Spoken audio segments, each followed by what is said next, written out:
ये सवाल पूछना था इजराइल और पैलेस्टीन के मुद्दे से हटकर, क्योंकि बचपन से लेके अभी तक मुसलमानों ने मतलब ये सवाल पूछे हैं, मुझे कोई कन्विंसिंग आंसर मुझे नहीं मिला है। तो बेसिकली मूर्ति पूजा के ऊपर है मुफ्ती साहब। अगर जैसे कि अगर मान लीजिए अभी हाल ही में जो गणेश चतुर्थी हुई, उसमें मुसलमान कहते हैं तुम मूर्ति की पूजा क्यों करते, मूर्ति बोलती नहीं, या मूर्ति खाती नहीं, या मूर्ति अपनी हेल्प नहीं कर सकती। तो ये सवाल मैं अल्लाह पर भी कर सकता हूँ कि अल्लाह भी बोलता नहीं, अल्लाह भी अपनी मदद नहीं कर सकता, और फिर आप अल्लाह पे क्यों मानते हो? फिर आप कहते हैं अल्लाह पे हमारा ईमान है, अकीदा है। तो हम कहते हैं मूर्ति पर हमारी आस्था नहीं, हमारी उस आकार पे आस्था है। हिंदी में वर्ड होती है, हम उसे बोलते हैं आस्था, आप उर्दू में बोलते हो अकीदा, है ना। तो हम ये कहते हैं कि हमारी आस्था उस आकार में है, उस पत्थर पे नहीं है। हम बेसिकली उस आकार की पूजा करते हैं। तो ये अगर मान लो कोई मुसलमान मुझे ये बोले कि मूर्ति पूजा मेरे इस्लाम धर्म के हिसाब से गलत है, तो मुझे उससे कोई प्रॉब्लम नहीं है। पर अगर वो बोलता है कि इलॉजिकल है और ये तुम लोग जो करते हो वो इलॉजिकल है, इसका कोई सर पैर नहीं, तो ये मेरे समझ के बाहर है मुफ्ती साहब। ये सवाल पूछना था। देखें, आपने जो अपनी बात रखी वो कुछ अजम्पशंस की बुनियाद पर रखी है। तो मसलन आपने ये बात कही कि अगर कोई मुसलमान ये कहता है कि एक मूर्ति अपनी मदद नहीं कर सकती, वो बात नहीं कर सकती, वो सुन नहीं सकती है, तो क्या आप इसको तस्लीम करते हैं कि एक मूर्ति जो है वो अपनी मदद नहीं कर सकती? आप इसको तस्लीम नहीं करते हैं? नहीं करता मैं तस्लीम इसको। मुझे लगता है मेरी आस्था, मतलब देखिए मैंने आपको शुरू कहा कि अभी मैं भी अपनी आस्था साइड में रख दूं, आप भी अपनी आस्था साइड में रख दें। ओके, जी बिल्कुल। Let's talk on rational ground कि क्या हम किसी मूर्ति के बारे में, कोई भी मूर्ति हो, कोई भी स्टैच्यू हो, वो गांधी जी का मुजस्समा क्यों ना हो, ठीक है जी, क्या एक मूर्ति अपनी मदद आप और कर सकती है, या बात सुन सकती है, या कर सकती है? देखिए इसका जवाब वही होगा कि जो मैं सवाल आपको करूंगा अल्लाह के बारे में, जो नहीं, अगर अल्लाह कर सकते हैं मूर्ति भी कर सकती है। वहां पर भी आएंगे ना। आपके सामने मूर्ति है, आपके घर में यकीनन मूर्ति होगी, आप जहां भी काम करते हो वहां पर होगी। क्या आपने कभी किसी मूर्ति को बात करते हुए, सुनते हुए, मदद करते हुए देखा है? रोबोट की बात नहीं हो रही है, ठीक है? नहीं देखो, ये तो क्लियर कह रहा हूँ, एक पत्थर की मूर्त नहीं ना बोल सकती है। अगर उसमें आस्था नाम की वो अकीदा ना हो तो वो नहीं हटा दीजिए, आप आस्था हटा दीजिए। ऑब्वियसली पत्थर की मूर्ति कैसे बोलेगी? हाँ, नहीं बोल सकती, नहीं बोल रही है। अच्छा, वो पत्थर की मूर्ति आपके सामने है, ठीक है, आपको अपनी आंखों से नजर आ रहा है कि भाई पत्थर की मूर्ति है, उसके ऊपर आप कुछ डाल दें, उसके ऊपर कुछ बैठ जाए, कोई मक्खी बैठ जाए, वो हटा नहीं सकेगी, व्हाटएवर, ठीक है, आपसे वो गुफ्तगू नहीं कर सकेगी, आपकी बात सुन नहीं सकेगी, कुछ नहीं हो सकेगा, ये सब आपको पता है, ठीक है। यहाँ तक तो आपकी जो और मेरी जो नॉलेज है ना, वो दोनों की नॉलेज डेफिनेटिव है, यानी इसमें कोई शक की गुंजाइश नहीं है। तो ये तो अल्लाह पर भी अप्लाई होता है ना सर। अब आप आ जाए अल्लाह के ऊपर। हाँ जी। क्या आपको डेफिनेटिवली पता है कि अल्लाह ताला अपनी मदद नहीं कर सकता? क्या आपको डेफिनेटिवली पता है कि अल्लाह बोल नहीं सकता, सुन नहीं सकता? जब तक आप साबित नहीं करते, हाँ बिल्कुल पता है डेफिनेटली। अच्छा, आप साबित नहीं करते, मैं बिल्कुल बोलूंगा हाँ। यानी absence of argument is an argument according to you. तो ये चीज तो मुफ्ती साहब देखिए, आपने कहा आस्था से हटकर, तो आपकी भी आस्था के बीच में आ रही है ना। नहीं, एक मिनट, आप खुद ये मान के चल रहे हैं कि आपने अभी तक साबित नहीं किया, तो इसका मतलब ये है कि आपके पास दलील नहीं है। देखिए, आपकी मूर्ति के होल्ड ऑन, आपकी मूर्ति के अपने अपना मदद न करने या बोलने और न सुनने के ऊपर तो आपने खुद इकरार कर लिया कि मूर्ति करती नहीं है। अच्छा, चूंकि मूर्ति एक हमारे फिजिकल वर्ल्ड में है, तो फिजिकल वर्ल्ड में जो चीज है हम उसको अपने ऑब्जर्वेशन के जरिए जांच सकते हैं, तो हमारे पास एक दलील है, डेफिनेटिव नॉलेज है कि भाई मूर्ति ये काम नहीं कर सकती। अल्लाह ताला हमारे फिजिकल वर्ल्ड का हिस्सा नहीं है, ठीक है। जब वो हमारे फिजिकल वर्ल्ड का हिस्सा नहीं है तो फिजिकल लॉज उसके ऊपर अप्लाई नहीं होंगे। तो आप ये नहीं कह सकते कि मुझे दिखाओ तो मैं मानूंगा। देखिए, अगर अल्लाह ताला, अगर आप कहते हैं अल्लाह ताला उसके अपने मदद करने या दूसरे के मदद ना करने के ऊपर आपके पास कोई दलील नहीं है सिवाय इसके कि आपको पता नहीं है, तो आपका पता न होना दलील तो हो नहीं सकती। देखिए, मैंने आपको शुरू में कहा कि अगर मैं आस्था के बेसिस पर ना मानूं, तो बिल्कुल सही बात बोली कि आपने कि एक मूर्ति अपनी हेल्प नहीं कर सकती, पर ये सेम चीजें अल्लाह पर भी अप्लाई होती हैं जब तक अल्लाह करता नहीं। अगर आप कहते हैं कि अगर एब्सेंस ऑफ प्रूफ है, तो ये चीज मैं अपनी मूर्ति में भी लगा सकता हूँ भाई, कि एब्सेंस ऑफ प्रूफ में आप ये साबित नहीं कर सकते कि की मूर्ति अपनी हेल्प नहीं कर सकती। नहीं, एब्सेंस ऑफ प्रूफ नहीं है ना, वहां प्रूफ है। वो प्रूफ इस तरह है कि फिजिकल वर्ल्ड में जो चीजें होती हैं हम उनको ऑब्जर्वेशन की बुनियाद पर जज करते हैं, वहां तो प्रूफ है। तो मुफ्ती साहब फिजिकल वर्ल्ड में अल्लाह को कैसे जज करेंगे आप, ये बताइए मुझे। अल्लाह को आपको वर्ल्ड के बाहर देखना पड़ेगा। फिजिकल वर्ल्ड का अल्लाह ताला हिस्सा नहीं है ना, वो तो फिजिकल वर्ल्ड का क्रिएटर है, उसको फिजिकल लॉस की बुनियाद पर आप जज करिए। एक मिनट, तो एक मिनट, अल्लाह तो इस्लाम की नजर से क्रिएटर है। अगर मान लीजिए अल्लाह के अलावा मैं बोल दूं सुपरमैन है, तो आप मान लेंगे सुपरमैन को? सुप्रीम बीइंग कहेंगे, सुपरमैन तो मैन हो गया ना, सुप्रीम बीइंग कहिए। अरे नाम उसका सुपरमैन है, पर मान लो सुपर बीइंग है। नाम भी तो आप नाम उसका वो देंगे ना जो उसकी शान के मुताबिक हो। आप अगर किसी बादशाह को, होल्ड ऑन, आप अगर किसी बादशाह को, किसी प्राइम मिनिस्टर को कलर कहने लगे तो क्या ये सही होगा? उसका प्रोटोकॉल है। आप सुप्रीम बीइंग कहिए, हम मान लेंगे। आप क्या कहिए, सुपरमैन ना कहें, क्योंकि वो मैन है। हाँ मैं बोलूं अभी। अच्छा मुझे एक बात है, क्या अल्लाह को या गॉड को, क्या ये जो दुनिया की कोई भी चीज है उससे कंपेयर किया जा सकता है? आप मुझे बताइए। अगर नहीं किया जा सकता तो आपने प्राइम मिनिस्टर का कैसे एग्जांपल जोड़ लिया यहाँ पे? नहीं, ये आपको समझाने के लिए, अल्लाह ताला से कंपैरिजन नहीं किया, ये आपको समझाने के लिए कंपैरिजन। देखिए होल्ड ऑन, पुराने करीम में वाज़ेह ऐलान है कि लैसा कमिस्लिही शै, जो क्रिएटर है, जो खुदा है, जो सुप्रीम बीइंग है, उसकी कोई मिसाल नहीं है, उसकी कोई मिसाल नहीं, उस जैसा कोई नहीं है, ये मतलब है। लेकिन मसलन आपकी बात को समझाने के लिए अगर आपकी लैंग्वेज से ही मिसाल दी जाए तो वो हम आपकी मिसाल दे रहे हैं, अल्लाह की मिसाल नहीं दे रहे हैं। देखिए ये तो वही बात होगी ना कि आप कह रहे हैं कि अगर मान लीजिए कुरान है और जब तक आप उसको, आपको कोई मसला है नहीं, मसला तो नहीं, पर मैं सुप्रीम बीइंग बोलिए ना, तो let's not talk about the words. Supreme being बोलिए, अगर आपको मसला नहीं है तो सुप्रीम बीइंग बोले। अब मुझे बताइए कि सुप्रीम बीइंग जो है वो फिजिकल वर्ल्ड का हिस्सा है या नहीं है? सुप्रीम बीइंग फिजिकल वर्ल्ड का हिस्सा हो भी सकता है और नहीं भी हो सकता। मैं इस पर कमेंट नहीं करता क्योंकि अभी तो मुझे उसके नेचर के बारे में नहीं पता। नहीं कमेंट, अब अगर आप इतने डीप फिलोसॉफिकल टॉपिक आप मुझे बताइए करना है तो ये भाई कमेंट तो करना पड़ेगा ना, कमेंट तो करना पड़ेगा। हाँ, तो आपको ये साबित करना पड़ेगा कि जो सुप्रीम बीइंग है वो फिजिकल वर्ल्ड का हिस्सा है, ये साबित करना पड़ेगा आपको। देखिए और नहीं है तो आपको माने कि वो नहीं है। अच्छा आप मुझे ये बताइए, क्या जो सुप्रीम बीइंग है वो फिजिकल वर्ल्ड का हिस्सा नहीं हो सकता? अब मुझे बताइए। नहीं हो सकता, वो फिजिकल वर्ल्ड का क्रिएटर है। तो इसका मतलब आपने उसको लिमिटेड कर दिया। अगर वो लिमिटेड है तो नहीं क्रिएटर है वो। आपने अगर आपने कहा कि नहीं हो सकता, तो वो लिमिटेड है कि नहीं हुआ? नहीं, बिल्कुल नहीं, उसकी वजह है। आपने कहा अभी, मैं जवाब दे रहा हूँ, अब आप मुझे जवाब देने देंगे तो फिर आप कैसे बात चलेगी? हम अगर ये कहते हैं, हाँ, हम अगर ये कहें कि खुदा ताला फिजिकल वर्ल्ड का हिस्सा नहीं हो सकता, ये इसका मतलब ये नहीं है कि हमने उसको लिमिट कर दिया। ये अगर आप ये एतराज करेंगे ना तो ये इसका जवाब ये होगा कि क्या एक अनलिमिटेड पावर वाली जात कोई ऐसा काम कर सकती है, मसलन कोई पत्थर उठा सकती है, कोई पत्थर क्रिएट कर सकती है जिसको वो ना उठा सके? तो इसका मतलब क्या हुआ? इसका मतलब ये हुआ कि आप ये कह रहे हैं कि क्या अनलिमिटेड लिमिटेड बन सकता है? नहीं बन सकता। अब आप मुझे बता दीजिए कि जिस ईश्वर को आप पूछते हैं वो अनलिमिटेड है कि लिमिटेड है? जिस ईश्वर को पूछता हूँ सिर्फ ईश्वर है। अब मुझे उसके नेचर के बारे में नहीं पता। भाई उसके पास इन्फिनिट पावर है? बिल्कुल भी। मैंने आपको शुरू में कहा कि मैं उसके नेचर के बारे में कमेंट किया कि मैं उसकी जात के बारे में नहीं जानता। नहीं, जात के बारे में बात नहीं हो रही है, हम भी नहीं जानते। आप जितना हम जानते हैं वो बता रहे हैं कि उसके पास इन्फिनिट पावर है। मुझे एक बात बताइए, अगर मैंने जंगल का शेर कभी देखा ही नहीं तो मैं अरे भाई के बारे में कैसे बता सकता? देखिए, बात डाइवर्ट ना करें, let's stick to the point. मैं नहीं कर रहा हूं, आप सवाल डाइवर्ट कर रहे हैं। आप खुदा के जो भी ईश्वर है जिसको भी आप पूछते हैं उसके पास इन्फिनिट पावर है कि नहीं है? खुदा के पास इतनी ताकत है कि वो मेरी दुनिया चला सकता है और वो बिगाड़ सकता है। इन्फिनिट पावर है कि फाइनाइट पावर है, ये बताइए। मैंने आपको शुरू में कहा कि मैं उसके नेचर के बारे में नहीं जानता। सिंपल सी बात। मेरा आंसर तो हो गया ना, आपके सवाल का जवाब भी हो गया। आप फाइनाइट हो सकता है? हाँ, ये बताइए। एक मिनट, जब मैं आपको ये कह रहा हूँ कि अच्छा चलिए छोड़े, आप नहीं जानते, लॉजिक को तो आपको पता ही होगा ना, थोड़ी बहुत रैशनैलिटी तो आपके पास होगी। क्या गॉड फाइनाइट हो सकता है? क्या बोले? क्या गॉड फाइनाइट हो सकता है? गॉड मुझे लगता है कि जो उसका नेचर है उसके हिसाब से वो हो सकता है। गॉड फाइनाइट हो सकता है तो फिर गॉड नहीं हो सकता।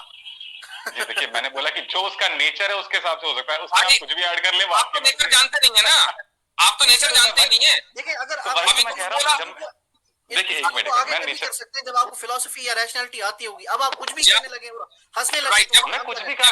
जब आप खुद ही ये मान रहे हैं कि आपको उसका नेचर नहीं पता, तो आपने ये कैसे कह दिया कि अपने नेचर के एतबार से फाइनाइट हो सकता है? भाई जो भी उसका नेचर होगा, जिसको मैं नहीं जानता उसके हिसाब से वो हो सकता। मैंने ये नहीं बोला। तो यानी आप ये कह रहे हैं कि गॉड है कि जिसके नेचर को मैं नहीं जानता हूं, उस गॉड को मैं ये कह रहा हूं कि वो अपने नेचर के एतबार से फाइनाइट हो सकता है। आप देख रहे हैं कितना जबरदस्त कॉन्ट्रडिक्शन है। एक तरफ आप ये कह रहे हैं कि उस गॉड के नेचर में बिल्कुल नहीं जानता। अच्छा एक मिनट, आप कह रहे हैं कि वो फाइनाइट हो सकता है, तो इसका मतलब आप जानते हैं, समझ नहीं पा रहे, समझ नहीं पा। लेकिन आप लोग समझ नहीं पा रहे कि नहीं मैं क्या समझ बोल रहा आप हूँ। नहीं पा रहे भैया, हम तो आपकी अच्छा, आगे बोलने की देंगे बात मुझे? समझ पा रहे हैं जो अभी तक आपने नहीं कही है, अरे अच्छा, आप बोलने समझ तो नहीं पा देंगे रहे हैं। मुझे। अच्छा, बोलने तो देंगे मुझे, मैं जी समझा तो लूं। आप लोग खुद ही बोले जा रहे हैं, समझे जा रहे हैं। अगर मान लीजिए कोई मुझे पूछे कि मैं मुफ्ती यासिर के बारे में बताऊं कि मुफ्ती यासिर क्या ये काम कर सकते हैं कि नहीं है, तो अगर मैं मुफ्ती यासिर के बारे में नहीं जानता हूँ तो मैं यही बोलूंगा कि मैं उनके बारे में नहीं जानता। उनका जो नेचर होगा उसके हिसाब से वो ये काम करेंगे या नहीं करेंगे।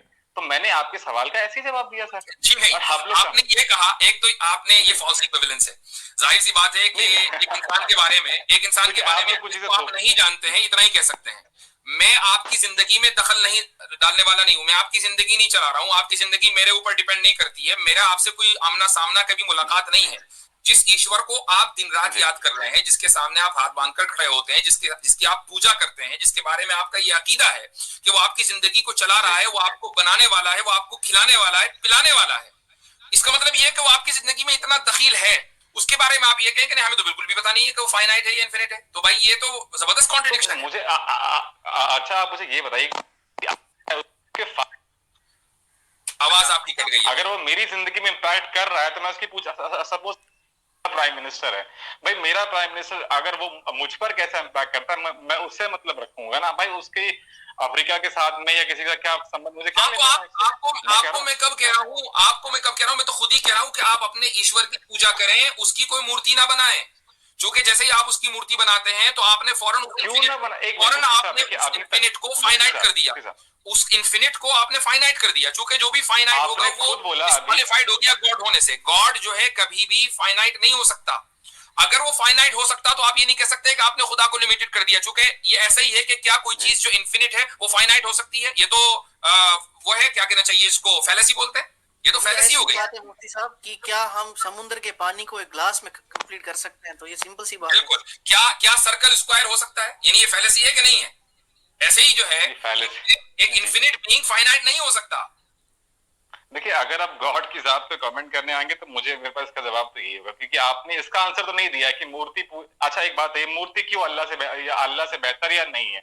क्यों बेहतर है? मतलब ऐसा कौन सा काम है जो अल्लाह कर सकते हैं, मूर्ति नहीं कर सकते? अच्छा, हम तो इस पर एक मिनट, हम इस बात पर मुत्तफिक हो चुके हैं कि हम सुप्रीम बीइंग का लफ्ज इस्तेमाल करेंगे। आप बार बार अल्लाह का लफ्ज लेकर आ रहे हैं, उसमें वो मैंने बोला ना, अगर आप बायसनेस है। वो बायसनेस ये है कि आप ये सोचेंगे यार ये जो अल्लाह है ना, ये मुसलमानों का भगवान है। भाई अल्लाह उस सुप्रीम बीइंग का नाम है जिस सुप्रीम बीइंग को आप ईश्वर कह रहे हैं, हम अल्लाह कह रहे हैं। जबान का फर्क है, ठीक है, ये जबान का इख्तिलाफ है। ठीक है, आप में और मेरे में ये इख्तिलाफ नहीं है कि क्या सुप्रीम बीइंग ने क्रिएट किया हमें या लोअर बीइंग ने किसी को क्रिएट कर दिया। आप भी सुप्रीम बीइंग को क्रिएटर मानते हैं, हम भी सुप्रीम बीइंग को क्रिएटर मानते हैं। हमने नाम कुछ और दिया, आपने नाम कुछ और दिया, ठीक है। लेकिन नाम वो होना चाहिए जो उसकी शायान शान हो और उसकी शान को कम ना करे। मसलन आप सुप्रीम बीइंग को सुपरमैन नहीं कह सकते क्योंकि वो मैन हो जाए। शान किसने डिसाइड करी, मुझे बताइए। ये जो प्रोटोकॉल बनाया किसने बनाया? खुद उसने बनाया है। ये प्रोटोकॉल आपको कैसे पता लगा कि उसने बनाया है? अच्छा, आपको कैसे पता लगा कि उसने बनाया? जाहिर सी बात है कि उस प्रोटोकॉल को उसने अपने अंबिया को दिया है, अंबिया के जरिए इंसान तो ये तो इस्लाम आप मुझे बयान करें, दुनिया में 5000 वो प्रोटोकॉल ऐसा है कि जो हम अपनी अकल से भी समझ सकते हैं। मुझे एक बात बताइए कि क्या आप किसी भी सुप्रीम पावर को किसी भी सुप्रीम पावर को इस तरीके से डिस्क्राइब कर सकते हैं कि जिस तरह वो सुप्रीम न रहे? क्या ये उसके साथ इंजस्टिस नहीं होगी? देखिए मैं बोलूं, हर किसी का अपना अकीदा होता है। मैंने फिर से बोला कि अकीदा और आस्था, मैं अकीदे की बात, आपकी नजर में सुप्रीम पावर का कोई शेप नहीं होता, मेरी नजर में है इसका शेप। अकीदा और आस्था को साइड में रख दीजिए। मुझे बताइए कि क्या किसी सुप्रीम बीइंग को इस तरह आप डिस्क्राइब कर सकते हैं कि वो सुप्रीम न रहे? मैंने कहा डिस्क्राइब किया सुप्रीम ना रहे? नहीं, मुझे बताइए कि हाँ या ना, कि ये दुरुस्त है या नहीं? देखिए, आप हाँ और ना में जवाब पूछेंगे, मुझे आपका सवाल देखो। मेरा सवाल सिंपल है कि क्या आप सुप्रीम बीइंग को इस तरह डिस्क्राइब कर सकते हैं कि वो सुप्रीम ना रहे? क्या ये करना दुरुस्त है? बिल्कुल भी नहीं, मुझे नहीं लगता। नहीं है ना? जब जैसे ही आप उसकी मूर्ति बनाते हैं तो आपने उसको लिमिटेड कर दिया और उसको इस तरीके से डिस्क्राइब किया। कैसे? एक मिनट। इसलिए कि जिसकी आपने स्ट्रक्चर बनाई है। क्या आपका खुदा, क्या आपका ईश्वर ऐसा दिखता है? आपको नहीं पता। आपने तो अपने एतबार से एक मूर्ति तराश दी। किसी की आपने सर पे हाथी का सर लगा दिया, किसी की जगह आपने बैल का सर लगा दिया, कभी आपने चूहे का सर लगा दिया, कभी आपने सांप बना दिया, कभी आपने दरख्त बना दिया। तो हर आदमी अपने एतबार से उस खुदा को किसी क्रिएशन में तलाश कर रहा है। जबकि खुदा उस क्रिएशन का क्रिएटर है।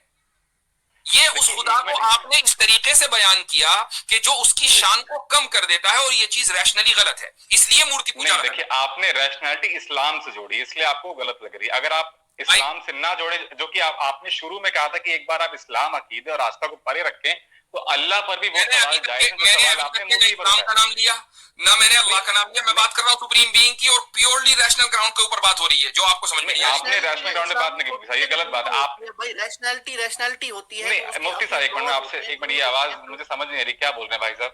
आप खामोश नहीं, सुनने में आएगी ना। एक्नॉलेज इस्लाम से आपको मैंने बीच में काट दिया था, सॉरी जी। एक्नॉलेज इस्लाम, नहीं, मैं आपको जवाब दे दूं अगर मैं, जी जी जी जी। देखिए, मैं यही कह रहा हूं कि जो अल्लाह और मूर्ति है, हमारे नजर में उसका एक आकार है, तो वो डिसरिस्पेक्ट नहीं हो सकता। हम ये मानते हैं, आप ये मानते हैं कि वो आकार, इस्लाम। अच्छा, वो आकार उस ईश्वर ने आपको खुद बताया है कि ये मेरा आकार है, ये वाला। तो क्या आपको ईश्वर ने खुद बताया कि वो आकार नहीं है? आप मुझे बताइए जी। अगर आप ये कहते हैं कि ईश्वर का वो आकार नहीं हो सकता, मतलब बताया है, और अकल के जरिए भी समझ में आने वाला है। आप मुझे बताइए कि आपके ईश्वर ने ये बताया है कि ये वाला मेरा आकार है, ये वाला। अच्छा, आप मुझे बताइए, क्या आपके अल्लाह ने बोला है कि ये आकार में नहीं? हमारे यहाँ अब आप मूर्ति पूजा को डिफेंड करने आए ना, तो मूर्ति पूजा पे ही बात करते हैं कि जिस मूर्ति की आप पूजा कर रहे हैं वो आकार उस ईश्वर का है, आपको कैसे पता चला? वो आकार उस ईश्वर का नहीं है, वो आपको कैसे पता लगा? मुझे ये बताइए, पहले मैं उसका जवाब दूंगा। भाई वो आपका दावा है, हमारा दावा नहीं है। दावा आपका दावा है सर। दलील आपका दावा है, आप इस्लाम की नजर से कह रहे हैं मेरे भाई। हमने दलील दे दी कि जैसे ही आप किसी ईश्वर को आकार बनाएंगे, नहीं समझा पा रहे हैं, सही बात। देखें, होल्ड ऑन, हंसने से कोई फायदा नहीं, क्योंकि हंसना जो है बाज़ मर्तबा डिफीट की अलामत होती है, तो हंसिए मत। एक संजीदा गुफ्तगू में इंसान बेवकूफी की वजह से हंसता है, तो वो मत करें। हमने जब ये साबित किया कि खुदा का आकार नहीं है, तो अकल की बुनियाद पर किया, और वो ये कि जैसे ही आप आकार बनाएंगे, आपने किधर किया? जैसे ही आप उसका आकार बनाएंगे, फौरन आपने इन्फिनिट को फाइनाइट कर दिया, और इन्फिनिट फाइनाइट नहीं हो सकता। ये हमारी दलील है, आप इसको तोड़ दीजिए, आप इसको तोड़ दीजिए ना, ठीक है? आप इसको मैंने किसी आयत का हवाला नहीं दिया, मैंने किसी आयत का हवाला नहीं दिया, किसी हदीस का हवाला नहीं दिया। सिंपली मैंने ये कहा कि इन्फिनिट को फाइनाइट नहीं कर सकते। अब आप इसका जवाब दीजिए भाई। देखो, आपने बड़ा मजाक उड़ाया कि एक भगवान का हाथी का, तो मैं आपको पूछूंगा, अल्लाह एक मिनट, क्या अल्लाह हाथी में नहीं आ सकता? क्यों भाई? अल्लाह हाथी नहीं, मैं बता रहा हूँ, मैं पूछ रहा हूँ आपसे, क्या अल्लाह हाथी में नहीं आ सकता? ये हीटेड डिबेट है? नहीं, लहजा तो लग रहा है, लेकिन लहजा लग रहा है कुछ। अच्छा, आमिर साहब आ गए, माशाअल्लाह, आलन व सालन। जी भाई। नहीं हूँ मेरे भाई, वो अलग है। मैं हाँ जी, नहीं। तो अब आपको हमने दलील दे दी, आपको देखे दो काम करने। पॉइंट नंबर 1, मैं आपसे वही पूछा था, सुन लीजिए, नहीं आ सकते? सुन लीजिए भैया, सुन लीजिए, मैं आपको दो बातें बता रहा हूँ, इन दोनों को आप तोड़ दीजिए, मैं मान जाऊंगा। नंबर 1, आप हमारे इस रूल को तोड़ दीजिए कि एक इन्फिनिट फाइनाइट हो सकता है, पॉइंट नंबर 1। नंबर 2, आप ये साबित कर दीजिए कि जो मूर्ति जिसके सामने, आपने पहले मेरे सवाल का जवाब नहीं, जिसके सामने आप झुकते हैं, ये आकार खुद ईश्वर का है, और ईश्वर ने आपको बताया है कि ये मेरा आकार है। ये दोनों साबित कर दिए। जी भाई, the floor is all yours. वो है मुफ्ती साहब, आप पहले ये बताइए, क्या अल्लाह उस मूर्ति में आ सकता है या नहीं आ सकता? मैं आपको 1 मिनट दे रहा हूँ, 1 मिनट में आप जो साबित करना चाहे करें। तो अगर नहीं आ सकता, आपने लिमिटेड कर दिया अल्लाह को, तो अल्लाह, लेकिन इन दोनों बातों का जवाब देना है। टाइम स्टार्ट, मूर्ति में अल्लाह नहीं आ सकता। टाइम स्टार्ट कर दें। हाँ, time starts, time is ticking भाई जी, वी आर साइलेंट। शुरू जी भाई। नहीं भाई, आपको पहले मेरे सवाल का जवाब देना है। आपने ये बताना है क्या मूर्ति में अल्लाह नहीं आ सकता? अगर आप बोलेंगे नहीं आ सकता, फिर मैं जवाब दूंगा। 43 रह गए, 42। जी जल्दी करें भाई, 2 सवाल आपसे रखे, जल्दी, टाइम खत्म हो रहा आपका। 38। अरे आपको मेरी आवाज आ रही है? जी, टाइम चल रहा, आपको टाइम दिख रहा है। 34। अरे भाई, आवाज आ रही कि नहीं आ रही, ये तो बता दो मुझे। रह गए हैं 30 सेकंड्स। अगर आप जवाब देना शुरू करेंगे, मैं टाइम बढ़ा सकता हूँ। फिर आप वही खेल लो जी। जवाब आवाज नहीं आएगी। जी 20 सेकंड रह गए भाई। अगर आप जवाब मैं टाइम बढ़ा दूंगा। सवाल पूछा, क्या 15 सेकंड है? अल्लाह मूर्ति में आ 15 सकता है? 10 सेकंड रह गए हैं। नहीं आ सकता। 10 सेकंड रह गए हैं। 10 सेकंड रह गए हैं। हार गया, मूर्ति जीत गई। आखिर में आप क्लास तभी ही करेंगे, मुझे पता है। चलो भाई ठीक है, हो गया काम इनका। मौलवी साहब, मैं कहता हूँ इनके दिमाग किसका बना हुआ है? मतलब ये उसका। कह रहे हैं ना ये कह रहे हैं ना कि ये कह रहा है कि अल्लाह ताला मूर्ति में नहीं आ सकता, या नौजुबिल्लाह मिन ज़ालिक किसी हाथी में नहीं आ सकता। तो हम कहते हैं नहीं, फिर कहते हैं अल्लाह जी हमें लिमिटेड कर दिया। वाओ जी, जीत गए, पुराना religion sir, oldest civilisation sir जीत गए। अच्छा, जब इनसे पूछो कि भाई इन्फिनिट फाइनाइट हो सकता है, तो उसका जवाब गायब, उसका जवाब नहीं देंगे। कहते हैं, अच्छा जी,